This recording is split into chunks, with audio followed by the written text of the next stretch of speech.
그 사닥다리를 한 계단 한 계단 올라가다 보면 8계단까지 올라가는데 8계단까지 오르면 뭐라고요? 거기 아름다운 천국입니다. 그 계단을 다 올라가는 거예요. 첫 계단이 무엇입니까?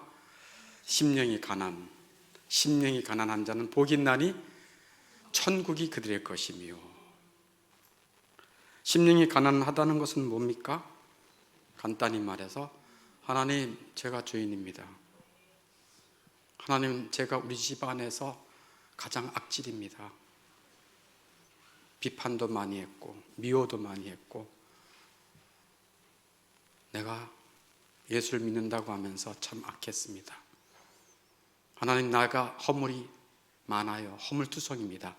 이걸 아는 것이 심령이 가난이에요.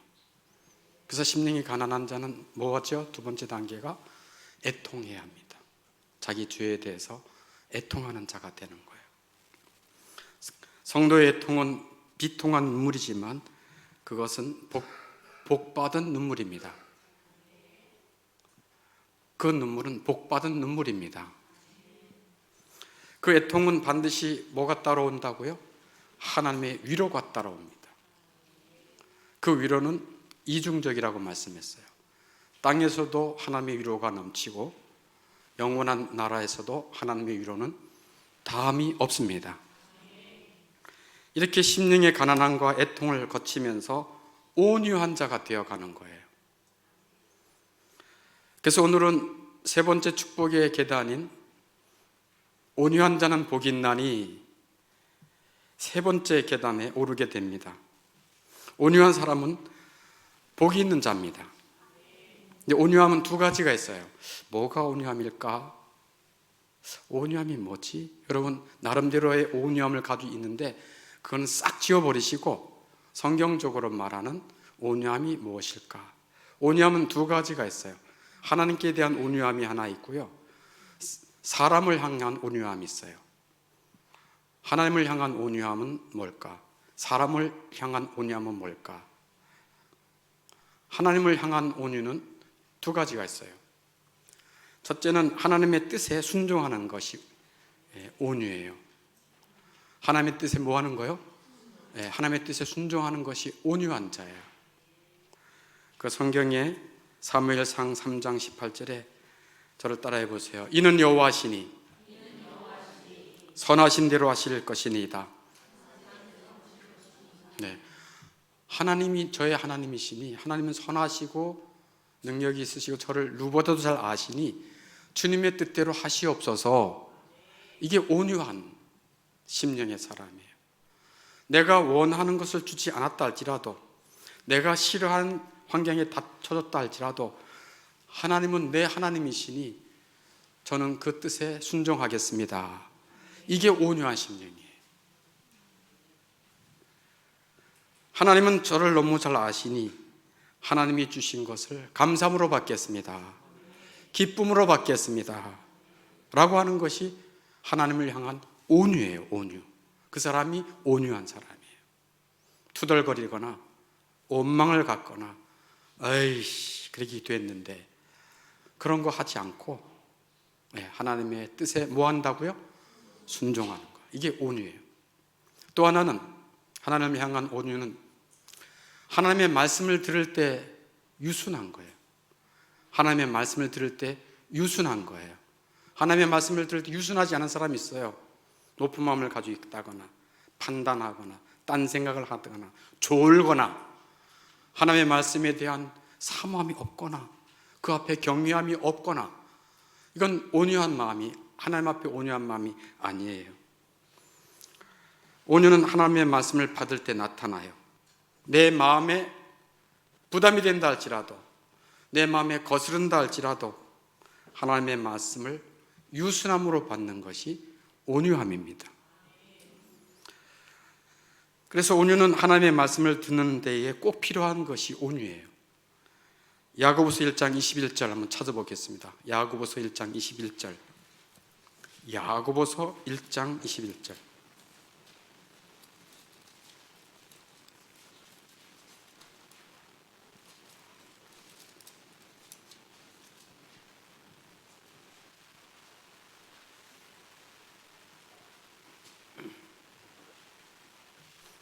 1장 21절 너희 영혼을 거기서부터 읽겠습니다. 하반절 시작. 너희 영혼을 능히 구원할 바 마음에 심어진 말씀을 온유함으로 받으라. 아멘. 하나님의 말씀을 뭐로 받으래요? 온유함으로 받으래요. 여러분은 어떠세요? 하나님의 말씀을 받을 때 마음이 온유해 있습니까? 아니면 불편합니까? 아니면 높아져 있습니까?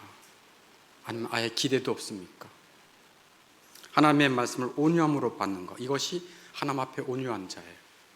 이방인 가운데 처음으로 예수님을 믿었던 사람이 고넬료거든요. 고넬료 백부장이에요. 로마의 쉽게 말하면 고급 장교예요. 로마 제국에서 고급 장교예요. 근데 그 백부장이 하나님의 말씀을, 베드로 사도가 와서 하나님의 말씀을 전할 때 얼마나 온유함으로 받았는지 몰라요. 그것이 사도행전 10장 33절에 나타나 있어요. 한번 찾아보세요. 사도행전 10장 33절. 사도행전 10장 33절.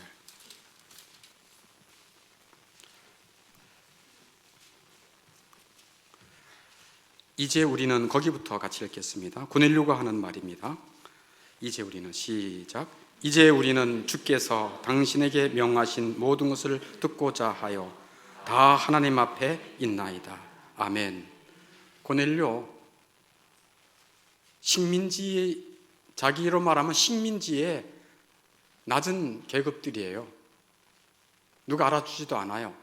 근데 고넬료가 베드로가 들어올 때 무릎을 꿇고 하나님이 당신을 통해 말씀하십니다. 저희들이 듣겠습니다. 라고 하는 유순한 마음, 이것이 하나님 앞에 온유한 마음인 것입니다. 온유한 자는 복이 있습니다. 네, 이것이 하나님을 향한 온유함 두 가지예요. 첫 번째가 뭐라고요? 하나님을 향한 온유함, 하나님의 뜻에 순종하고자 하는 마음. 네, 하나님이 이걸 주셔도 저걸 주셔도 내가 원하는 건 있어요. 내가 더 원하는 건 있지만 그럼에도 불구하고 하나님은 선하시니, 하나님은 나를 잘 아시니 감사함으로 받습니다. 이게 온유함이에요. 그래서 두 가지 하나님에 대한 온유함 말씀드렸고요. 두 번째, 사람을 향한 온유함에 대해서 말씀을 하겠습니다. 사람을 향한 온유는 세 가지가 있는데요. 사람을 향한 온유는 어떤 것이 있는가 하면, 첫째는 해를 오래 참는 거예요. 누가 나를 해롭힌 게 있잖아요. 그 해를 오래 참는 거. 두 번째는 그 해 받은 것을 용서해 주는 거. 세 번째는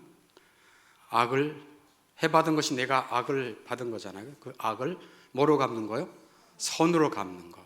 이것이 사람을 향한, 그 사람이 온유하다라고 하는 것은 이것을 보면 알 수 있어요. 네, 해 받는 것을 참는 거, 오래 참는 거. 그다음에 해 받은 것을 용서해 주는 거, 마음으로. 그다음에 더 나아가서 악을 뭐로 갚는다고요? 선으로 갚는. 이건 정말 사람의 본성으로 할 수 없는 일이에요. 사람의 본성에는 이런 거 없어요. 온유가 없어요. 그냥 한 방 치면 나도 한 방 치고. 그래서 운전할 때 뭐를 많이 하죠? 그렇죠. 보복 운전. 네가 이래 하고 이제 보복 운전이 벌어지죠.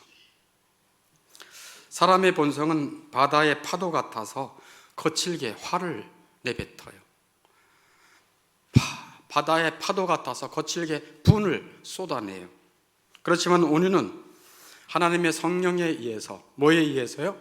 하나님의 성령에 의해서 우리의 본성의 격정을, 우리의 본성의 이 격정을 누그러뜨릴 수 있는 것은 하나님의 성령의 열매인 것입니다. 사람의 본성으로는 할 수 없는 일이에요. 우리 본성은 어떻다? 보복이라니까요. 그리고 악을 뭐로 갚는다? 악을 갚는다니까요. 그게 사람의 본성이에요. 그런데 사람을 향한 온유가 세 가지를 말씀하고 있어요. 성경에서는. 첫째는 해를 오래 참는 거예요. 해를 참는다는 얘기는 쉽게 성을 내지 않는 거예요. 쉽게 성을 내거나 막 자기의 불쾌함을 말로 드러내거나 화를 내지 않는 것, 이것이 해를 참는다는 얘기예요. 성을 내는 것은 성미가 거칠고 고집 센 데서 나오는 것이라면 온유는 이것을 억제하는 것이 온유예요. 이것을 억제하는 것이 온유예요. 화를 잘 내는 사람은 폭약과 같아서 건드리기 무섭게 불을 품어댑니다. 불을 품어대요. 못 참겠다. 너 내 성질 알지? 그거예요. 너 내 성질 알지? 교회 다니는 사람들도 그 성질을 자랑 삼아 얘기해요. 막 얘기하다가 너 나 건들지만 내 성질 알지? 온유가 온유와는 한참 거리가 먼다는 얘기예요. 로마의 지성인 또는 철학자라고 할 수 있는 세네카는 이런 말을 해요. 성내는 것은 짧은 발광이다. 이렇게 표현을 해요. 성내는 게 뭐라고요? 짧은 발광 안에 미쳤네, 미쳐 날뛰네, 이런 뜻이죠. 성급한 분노는 성도에게 어울리지 않습니다. 얼마나 흉한지, 보기에 얼마나 흉한 것이 바로 이런 거예요. 성내는 거, 화내는 거, 소리 지르는 거, 자기 성질을 못 참아서 벌컥 자기 것을 다 자기 속에 있는 것들 다 드러내는 거. 잠언 16장 32절을 다 같이 한번 찾아보세요. 잠언 16장 32절. 이런 말씀은 마음속에 새기면 참 좋겠죠. 하나님께서 역사해 주신 귀한 말씀. 잠언 16장 32절 말씀.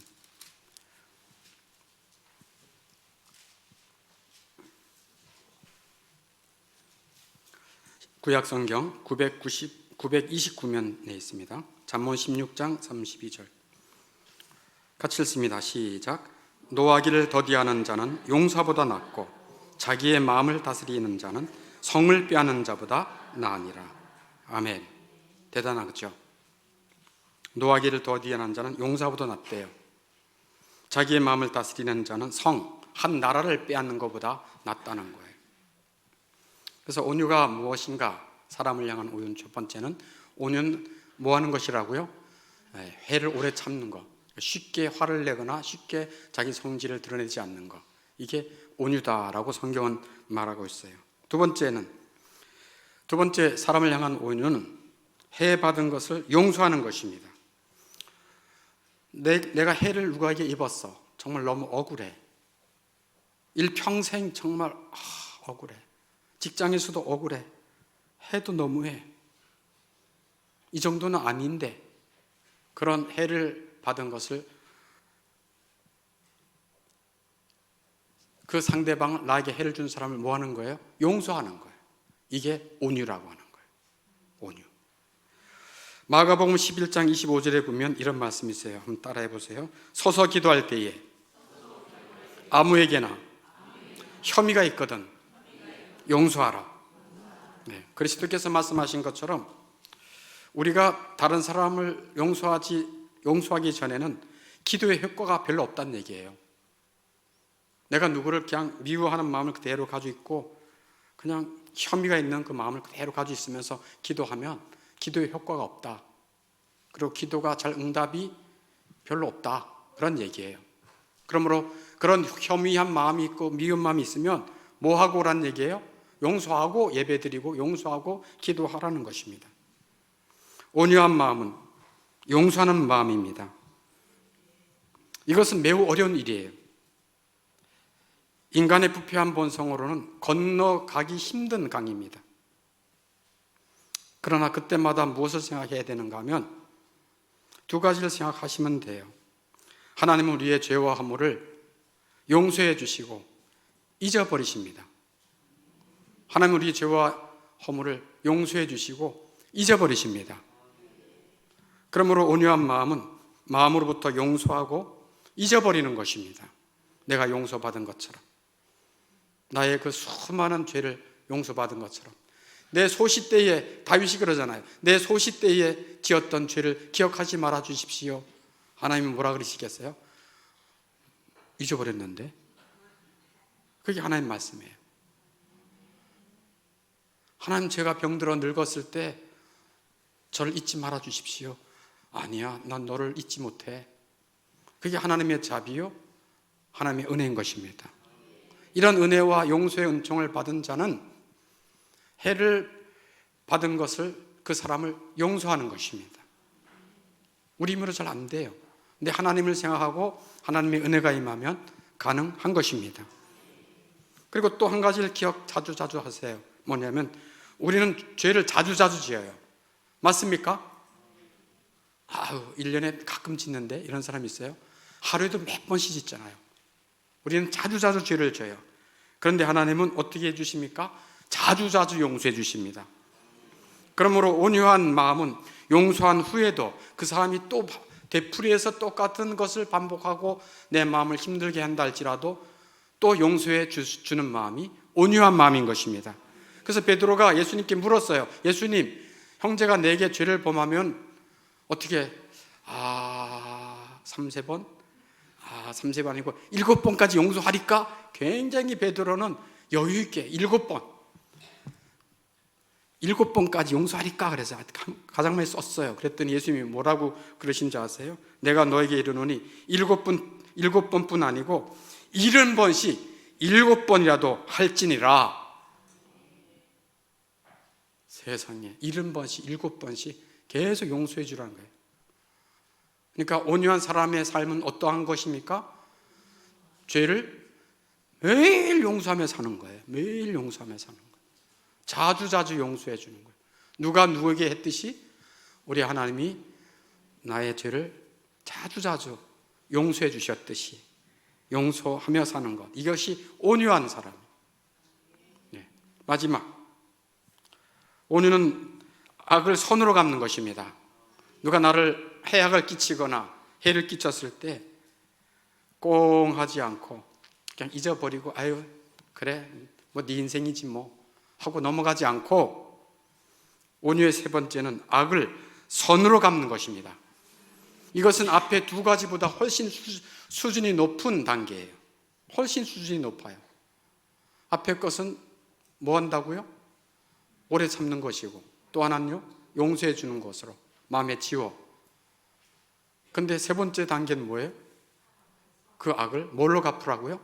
선으로 갚으래요. 근데 어떻게 선으로 갚으라고 성경에서는 아주 핵심적인 그 세 겹줄의 말씀이 있어요. 이 악을 선으로 갚으라고 할 때 세 가지 끊어지지 않는 이 세 겹줄, 꼭 따라붙는 세 겹줄 말씀이 있어요.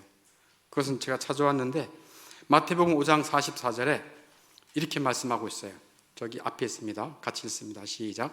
너희 원수를 사랑하며 너희를 핍박하는 자를 위하여 기도하라. 아멘. 사랑하래요. 그리고 그들을 축복 기도해 주래요. 세상에 어떻게 우리 본성과 이렇게 어긋나는 것을 주님이 요구하시죠? 있을 수 없잖아요. 또 하나의 말씀은 로마서 12장 20절에 네 원수가 줄이거든 먹여라. 네 원수가 너한테 해를 입혀서 그가 잘 안 되고 망했고 남에게 손가락질 받으면 아이고 고소하다 그럴 줄 알았어 이렇게 하지 말고 네가 그 원수가 줄이거든 먹여라. 필요한 것을 사줘라. 이게 두 번째 말씀이에요. 세 번째 말씀은 베드로전서 3장 9절에 악을 악으로 욕을 욕으로 갚지 말고, 악을 악으로 욕을 욕으로 갚지 말고 뭐 하라는 것입니까? 도리어 뭐를 빌라? 복을 빌으래요. 축복을 해주래요. 정말 이거는 세상에 사는 사람들이 자기 본성으로는 할 수 없는 일입니다. 어떻게 이런 일을. 근데 성경에서는 이런 것이 온유한 자라고 말씀한 것입니다. 이런 말이 있어요. 한번 들어보세요. 악으로 악을 갚는 것은 짐승 같은 짓이고, 선을 악으로 갚는 것은 마귀 짓이고, 악을 선으로 갚는 것은 그리스도인다운 모습이다. 악을 선으로 갚는 것은 그리스도인다운 모습인 것이다. 그러니까 하나님은 자기의 자녀들, 예수님은 자기를 따르는 자들이 누구 닮기를 원하시는 거예요? 자기 닮기를 원하는 거예요. 왜? 자기 씨니까. 마귀 씨라면 선을 악으로도 갚기도 하고 악을 악으로도 갚기도 하는데, 하나님의 씨들은 다르다는 거예요. 온유는 진정한 성도의 표식을 보여주는 것입니다. 그래서 그들은 쉽게 성을 내지 않고 악을 선으로 갚고 도리어 복을 빌라고 하나님이 말씀하고 계십니다. 이게 온유라는 거예요. 사람을 향한 온유라고 하는 거예요.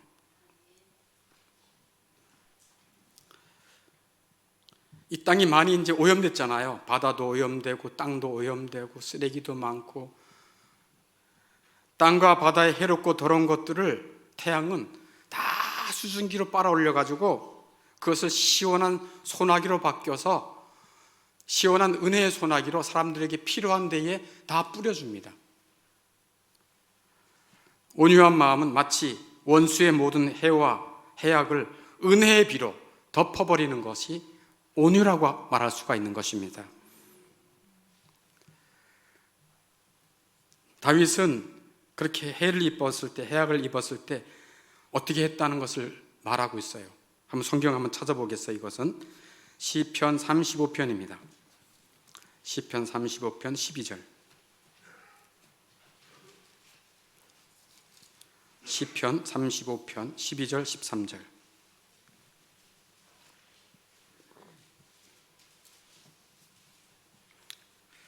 (826쪽에) 있습니다. 시편 35편 12절 13절. 우리 같이 한번 읽어보겠습니다. 시작. 내게 선을 악으로 갚아 나의 영혼을 유롭게 하나.